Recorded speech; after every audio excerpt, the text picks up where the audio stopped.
Assalamualaikum warahmatullahi wabarakatuh. Alhamdulillah, salatu wassalamu ala rasulillah wa ala alihi wa mawala amma ba'd. Dalam pembahasan hadis tarbawi kali ini, kita akan membahas hadis tentang azab di neraka. Hadis ini berasal dari Anas bin Malik, diriwayatkan oleh Bukhari, Muslim, dan Ahmad. Kita terjemahkan hadisnya terlebih dahulu. Hadisu Anas bin Malikin radhiyallahu anhu. Hadis berasal dari Anas bin Malik, semoga Allah meridainya. Anin Nabi sallallahu alaihi wasallam, dari Nabi sallallahu alaihi wasallam, qala, dia berkata, yaqulullah tabaraka wa ta'ala, yaqulu, berkata Allah tabaraka wa ta'ala, yang maha memberkati dan maha tinggi, li, bagi, ahwani, paling ringan, ahlin nar, penghuni neraka, azaban, azab. Yaqulullah tabaraka wa ta'ala, Allah tabaraka wa ta'ala berkata, li ahwani ahlin nari azaban, kepada ahli neraka yang paling ringan azabnya. Lau, jikalau, kanat, ada, laka, bagi engkau atau milik engkau, ad-dunya, dunia, wama, dan apa, fiha, padanya. Laukanat lakad dunya wa ma fiha, jikalau ada bagi engkau, jikalau menjadi milik engkau dunia dan apa yang terdapat padanya, akunta, apakah ada engkau, muftadian, menukar, biha, dengannya.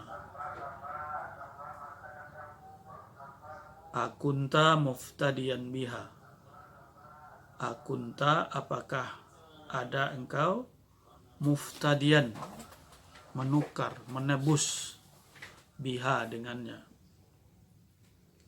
Fayaqulu, maka mereka berkata, na'am, iya. Fayaqulu, maka Allah berkata, qad, sungguh, aradtu, aku menginginkan, minka, dari engkau, ahwana, lebih ringan, min hadza, dari ini. Fayaqulu, maka mereka berkata, maka dia berkata, Allah berkata di sini, qad aradtu, sungguh aku telah menginginkan, minka, dari engkau, ahwana, lebih ringan, min hadza, dari ini. Wa anta, dan engkau, fi, pada, sulbi Adam, calon Adam, calon anak cucu Adam, fi sulbi Adam, sebagai calon anak cucu Adam. Sulbi itu artinya bakal. Allah, bahwa tidak, tusyrika, engkau memperserikatkan, ahsibuhu, aku menduganya, qala, dia berkata, Wala dan tidak udkhilakan nar, aku akan memasukkan engkau ke dalam neraka. Fa'abaita, maka engkau enggan, illa syirka, kecuali atau bahkan berbuat syirik.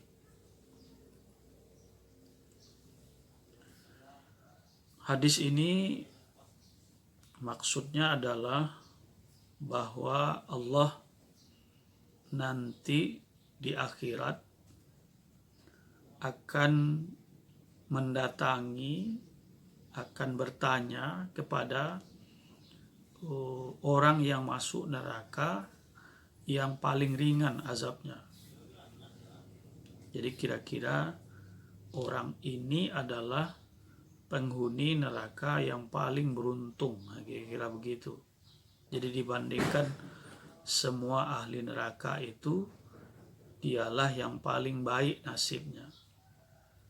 Yaqulullahu tabaraka wa ta'ala, Allah akan berkata, Allah tabaraka wa ta'ala akan berkata, li ahwani ahlin nari adaban, kepada orang yang paling ringan di antara ahli neraka itu azabnya. Jadi mereka ini adalah penghuni neraka yang paling ringan azabnya.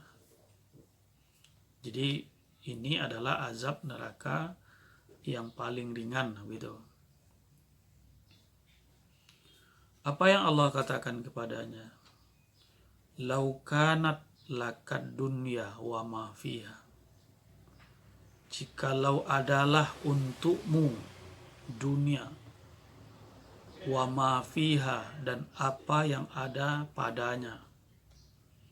Jadi Allah mengandaikan kamu kan sekarang diazab dengan azab yang paling ringan. Seandainya kamu yang punya dunia, punya bumi itu,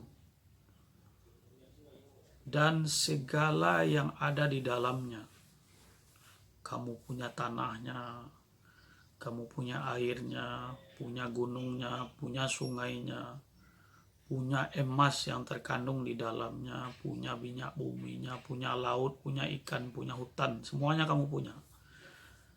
Dunia, bumi, dan segala isinya.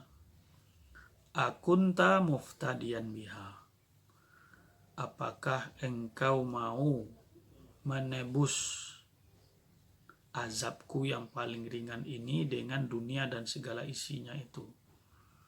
Apakah engkau mau ganti, engkau berikan kepadaku dunia dan segala isinya itu, engkau kemudian dibebaskan dari azab yang paling ringan ini? Jadi semacam tawaran mengandai-andai, kan tidak mungkin seseorang memiliki dunia dan segala isinya, apalagi ketika itu dia sudah masuk neraka yang tidak mungkin lagi kembali ke dunia. Tapi percakapan ini Allah gambarkan kepada kita untuk mengajari kita bahwa azab neraka itu tidaklah ringan, tidaklah remeh dibandingkan dengan dunia dan segala isinya. Apa jawab dari orang masuk neraka yang azabnya paling ringan itu ketika ditawari oleh Allah dengan tawaran pengandaian ini? Fayaqulu na'am, maka dia berkata na'am, mau. Jadi andai aku punya dunia dengan segala isinya, dia sendiri yang milik bumi ini, dia mau merelakan bumi itu dikembalikan kepada Allah agar dia bisa dibebaskan dari azab yang paling ringan. Fayaqulu, Allah kemudian berkata, dan Allah kemudian menegaskan, qad aradtu minka ahwana min hadza,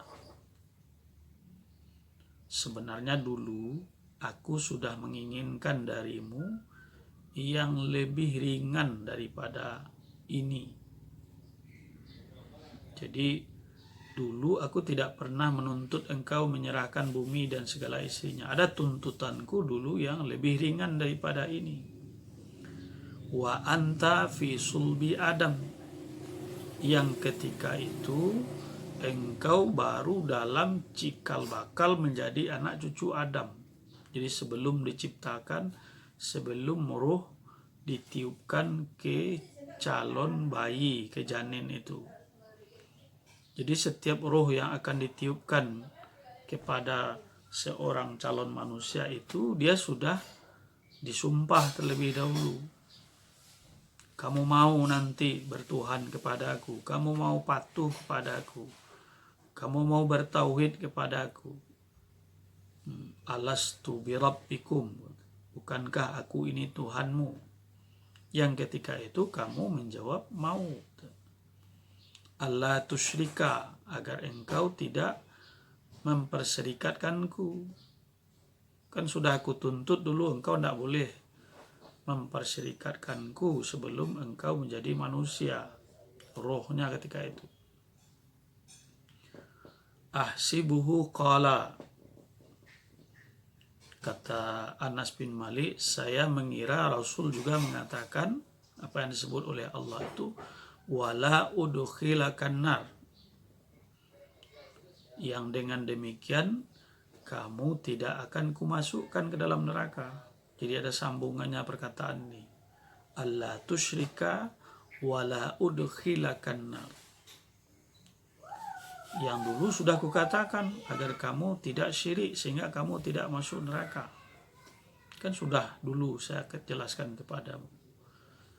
Fa'abaita, maka kamu lenggan, kamu tidak mau, kamu ingkari apa yang sudah dijanjikan itu, illa syirka, kecuali engkau syirik atau bahkan kamu berlaku atau berbuat syirik. Jadi kata Allah, saya dulu menuntutmu yang lebih ringan daripada dunia dan segala isinya, sebab kamu tidak akan punya itu. Dimana ketika itu sebelum kamu dijadikan manusia secara utuh, kamu tidak boleh syirik yang upahnya, yang ujungnya nanti kamu tidak akan masuk ke dalam neraka. Tetapi kata Allah, fa'abaita illa syirka, tetapi kamu enggan, malahan berbuat syirik. Kaitan hadis ini dengan pendidikan adalah, pertama, hadis ini bicara tentang materi pendidikan, yaitu hadis ini membicarakan tentang pendidikan akhlak. Pendidikan akidah, bukan pendidikan akhlak, pendidikan akidah. Khususnya tentang percaya kepada hari akhirat, tentang neraka, tentang kerasnya azab neraka. Jadi hadis ini mengajarkan tentang akidah, tentang kepercayaan, tentang keyakinan, khususnya keyakinan berkaitan dengan hari akhirat, tentang azab neraka, betapa kerasnya azab neraka. Jadi sasaran dari pengajaran di hadis ini agar peserta didik, agar orang yang dijelaskan kepadanya hadis ini paham, sadar bahwasanya azab di neraka itu ada dan menyakitkan. Di mana yang paling ringannya saja jauh lebih berharga kebebasan dari yang paling ringan itu dibandingkan dengan dunia dengan segala isinya. Kemudian kaitan yang kedua, hadis ini mengajarkan tentang metode menjelaskan sesuatu, bagaimana menerangkan sesuatu dengan metode tamsil, perumpamaan. Di sini Allah ingin menjelaskan tentang betapa beratnya, betapa kerasnya azab di neraka, dengan jalan membandingkan kebebasan dari azab neraka yang paling ringan itu dengan kemegahan yang didapatkan oleh seseorang karena memiliki dunia dan segala isinya. Jadi jika dibandingkan dunia dan segala isinya dibanding dengan seseorang tidak diazab di neraka, walau dengan azab yang paling ringan sekalipun, orang akan memilih tidak diazab di neraka. Biarlah tidak mempunyai dunia dan segala isinya. Jadi ini salah satu bentuk cara menjelaskan sesuatu yang paling hebat, itu dengan menggunakan tamsil atau perumpamaan. Jadi itulah penjelasan dan kaitan hadis ini dengan pendidikan yang bisa kita jelaskan dalam kesempatan ini. Semoga ini menjadi informasi awal, keterangan ringkas ini menjadikan informasi awal untuk lebih memahami hadis ini, sehingga kita benar-benar meyakini akan kerasnya siksa di neraka itu. Dan kalau menjadi guru, nanti kita ajarkan dengan cara yang tepat kepada peserta didik kita agar juga meyakini yang seperti itu. Semoga bermanfaat. Billahi taufiq wal hidayah. Assalamualaikum warahmatullahi wabarakatuh.